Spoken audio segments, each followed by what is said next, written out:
睡眠時間が1年で最も短くなるという7月。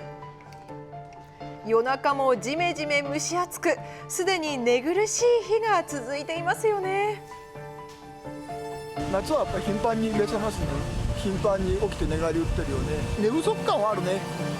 朝が早く起きます。やっぱり寝苦しいのかな。ずっとこの暑さは続くみたいなこと言われてますから、体力奪われますよね。そこで今日は睡眠医療のスペシャリスト、スタンフォード大学医学部客員教授の遠藤先生に今日から実践できる夏の快眠術をご紹介していただきます。さあ、改めまして睡眠のスペシャリスト遠藤拓郎先生にこの夏実践できるという快眠術2つ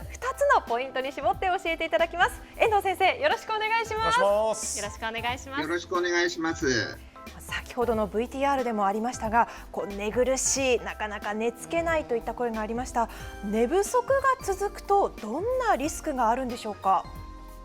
まず夏バテになって、もうちょっと重症になると熱中症になります。で、夏バテになると、自律神経おかしくなりますから、食欲がないとか、たくさん汗をかくとか、眠れないとか、そういうことが起こります。寝不足も夏バテや熱中症の要因になってしまうんですね。睡眠不足で眠れなくなってしまうってこともあるんですね。はい、怖いですね。で、7月の睡眠、こんなデータがあるんです。去年1年間の月別の平均睡眠時間なんですが、1月からずっと並んでいて、見てください、この7月が一番睡眠時間短くなっているんです。先生、これはどうしてなんでしょうか。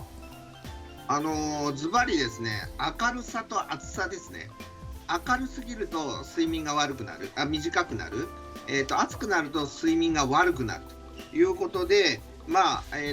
光と気温が一番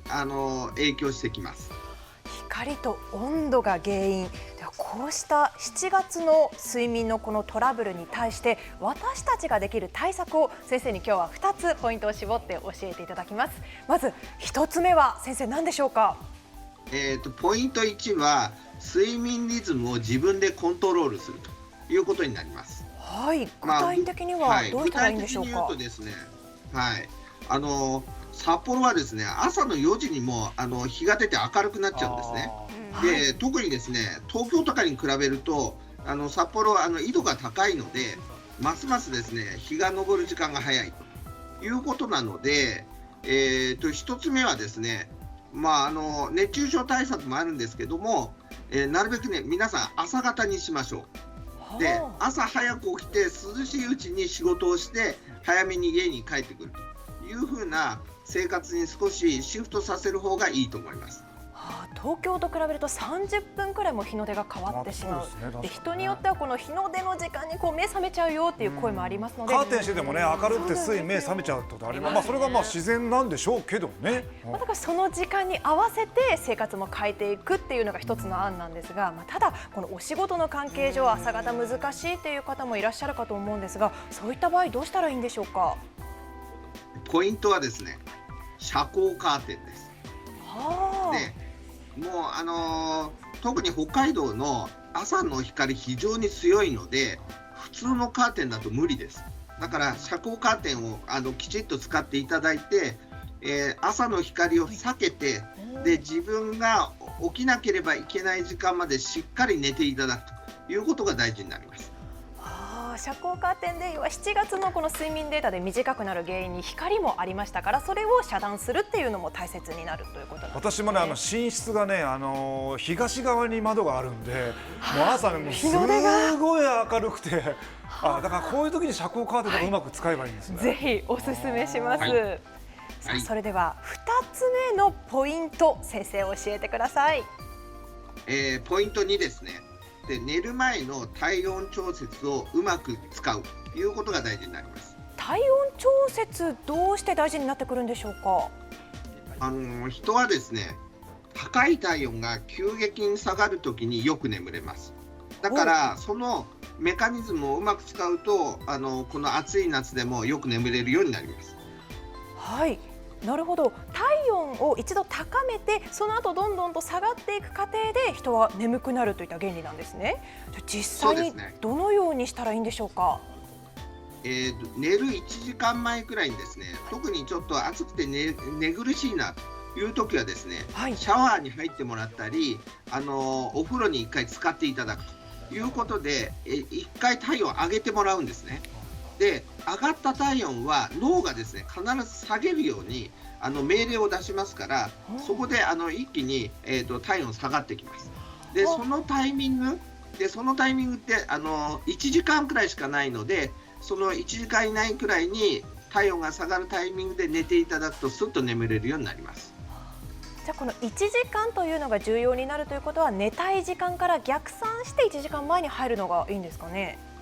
そうですね。だからそれまで寝る準備を十分しといて、それでさっとシャワーに浴びて、うちわなり扇風機で涼んで寝ていただくとうまく眠れるようになります。は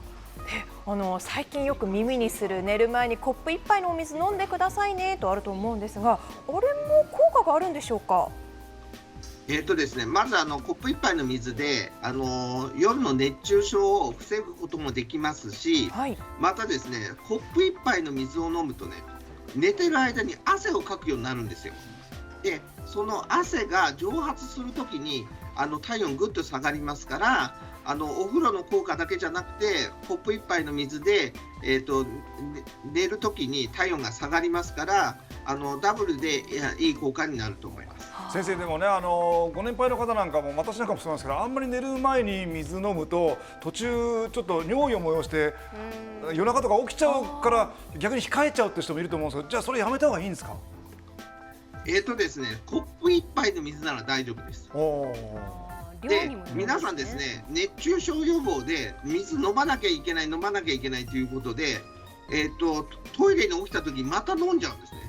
そういうことか、寝る前にですね、2、3回水飲んで寝られる方いらっしゃるんですけど、そうするとですね、夜間頻尿って言ってトイレでたくさん起きてしまうことになるので、目安としては寝る前のコップ1杯の水で十分だと思います。そういう意味でもコップ1杯って言われてるんですよね。はい、そうなんですね。ではここまではこのベッドに入るまでのこの対策を教えていただきましたが、ベッドに入ってからやっぱ長い時間過ごすので寝室作りは大事になるかと思いますが、どういった対策があるんでしょうか。もう皆さんお気づきなように、もう札幌でも10年前20年前とも環境が違うので、札幌でもやはりエアコンつけっぱなしで寝ていただいて結構です。ただその時の温度調節が大事で、27度くらいに設定してください。27、かなり高めの気温ではありますよね。そうですね。で、その27度でもやはりちょっと暑いなと思う方は、その設定で扇風機を回してください。はい。で、扇風機であれば冷やしすぎにはなりませんし、で、うまくかいた汗が乾いてくれますし、部屋の中の空気循環するので、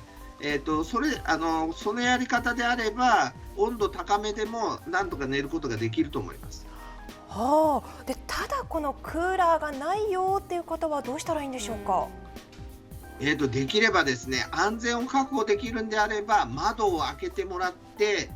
扇風機を回してもらって寝ていただく。それで外の少し涼しい空気と家の中の、蒸しやすい空気を入れ替えてもらうとうまく眠れるようになります。部屋を暑さを逃がしていくってことですね。ただこのエアコンつけっぱなしは風邪ひいちゃうんじゃないかなって思われる方もいらっしゃるかと思うんですが、これは大丈夫なんでしょうか。その時にですね、大事になるのが、寝具タオルケットのかけ方になります。はい、ということで今日スタジオにお布団を用意しました。マネキンさんに今日は寝てもらっているんですが、よく見るとこの足と腕が出ていて、でこの布団がですね、縦ではなく横に敷いてあるんですよ。先生、これが対策ということなんでしょうか。そうですね、実はですね、やはり蒸し暑い時には体から体温を外に出してもらうんですけど、一番体温を外に出す場所っていうのがですね、手先と足先なんですね。だから布団から手先足先を出してもらうにはこの横掛けが一番いいということになります。あとですね、手と足を冷やしてもですね、下痢とか夏風邪にはなりません。で、お腹のところに消化酵素とか免疫細胞があるので、お腹を冷やさなければ下痢にも夏風邪にもならないので、横掛けで守っていただく。で、このかけ方だといくら寝返りを打っても、お布団がお腹から外れません。で、どんどん寝返りを打つとですね、海苔巻きみたいにこのね、布団がどんどんお腹に巻きついてきます。だから朝方までお腹からこのタオルケット外れることがないので、エアコンつけっぱなしでもこの横掛けであればお腹冷えることはないので大丈夫です。そうなんですね。なんか薄いタオルケットを全身にかけなきゃいけないのかと思ってたんですけど、手足は出していいんだ。の方が熱も逃げてお腹も守られてということなんですね。で、横掛けだから横にしてかけて寝るってことですね。ぜひ皆さんもこれ試してみてください。さあ、2つのポイントを教わりましたが、なんと睡眠に役立つというあるグッズが今人気になっているということで、この後ご紹介します。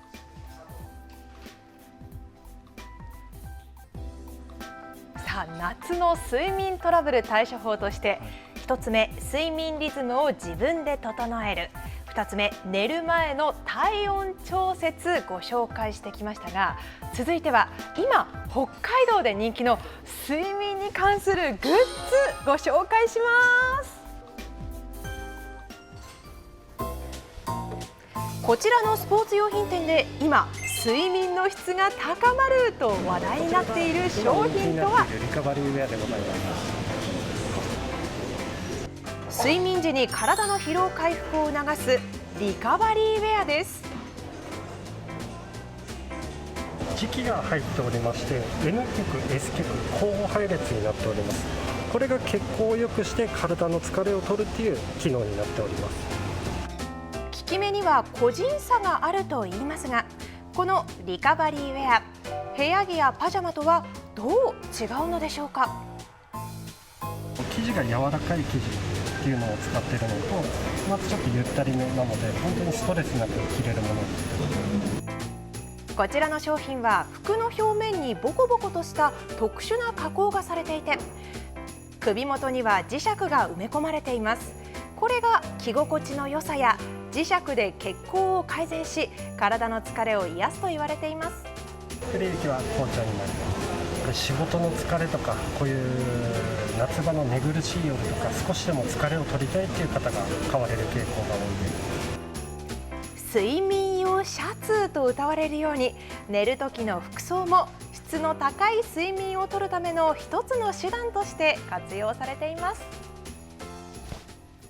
で、実際に私も今着ているんですが、内側がですね、ちょっとこのボコボコとなっているパイル生地になっていますので、